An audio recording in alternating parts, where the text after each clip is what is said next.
Army chief general Asim Munir ने उम्रा अदा कर लिया। सिपा सालार के लिए खुसूसी तौर पर बैतुल्लाह शरीफ का दरवाजा खोला गया। Army chief general Asim Munir Saudi Arab के दौरे पर हैं, जहां उन्होंने मक्का मुकर्रमा में उम्रा अदा किया। उम्रा अदायगी के दौरान आर्मी चीफ के लिए खुसूसी तौर पर बैतुल्लाह का दरवाजा भी खोला गया। सिपा सालार ने बैतुल्लाह के अंदर नवाफिल अदा की और मुल्क की सलामती और इस्तेहकाम के लिए खुसूसी दुआएं भी की।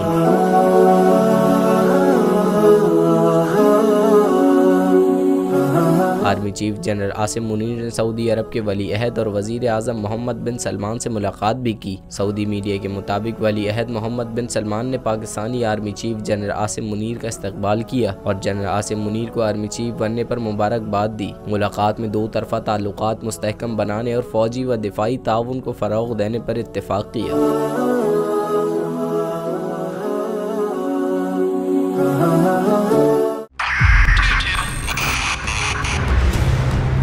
2022 बॉर्डर को भी देके गया पाकिस्तान की आवाम को। पाकिस्तान की आवाम को एक तोहफा ये दिया कि आवाम को पता चल गया कि पाकिस्तान का मीडिया क्या है। साल 2022 में सबसे ज्यादा देखे जाने वाला चैनल बोल्ड न्यूज रहा नंबर 1। हमने बहुत सारे शोज और ट्रांसमिशंस की। पूरा साल मुसलसल जदोजहद में निकल गया कि ये वोट ऑफ कॉन्फिडेंस के पीछे कौन लोग थे। तोड़े रेटिंग के सभी रिकॉर्ड। सोशल मीडिया पर भी सबसे ज्यादा तेजी से 2.4 बिलियन व्यूज का संगे मील अबूर किया।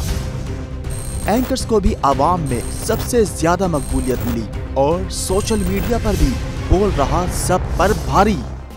सब्सक्राइब करें और बेल दबाएं ताकि कोई खबर रह न जाए।